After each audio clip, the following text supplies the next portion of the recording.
মুক্তিযুদ্ধে পাকিস্তানের পক্ষে অস্ত্র ধরে বাংলাদেশের স্বাধীনতার পর নিষিদ্ধ হওয়া জামায়াতে ইসলামী অর্ধশতক পর আবারও নিষিদ্ধ হলো। বাংলাদেশের স্বাধীনতার বিরোধিতা করা এই দলকে 1972 সালে নিষিদ্ধ করা হয়েছিল রাজনৈতিক উদ্দেশ্যে ধর্মের অপব্যবহারের কারণে।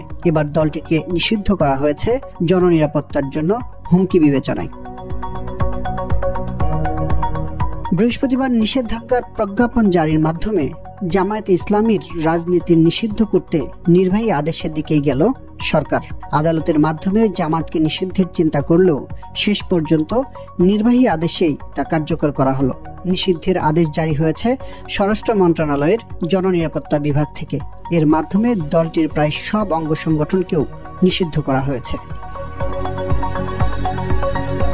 গত 29 জুলাই রাতে ক্ষমতাসীন আওয়ামী লীগের নেতৃত্বাধীন 14 দলীয় জোটের বৈঠকে জামায়াতে ইসলামকে নিষিদ্ধের বিষয়ে ঐক্যমত হয়।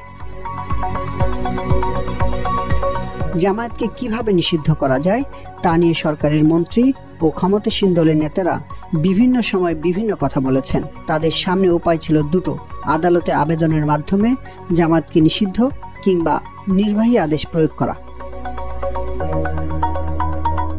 এর আগে 2013 সালে এক রিটের পর জামায়াতে ইসলামের নিবন্ধন বাতিল ও অবৈধ ঘোষণা করে রায় দেন হাইকোর্ট। ওই রায়ের 5 বছর পর 2018 সালের 28 অক্টোবর দলটির নিবন্ধন বাতিলের প্রজ্ঞাপন জারি করে নির্বাচন কমিশন।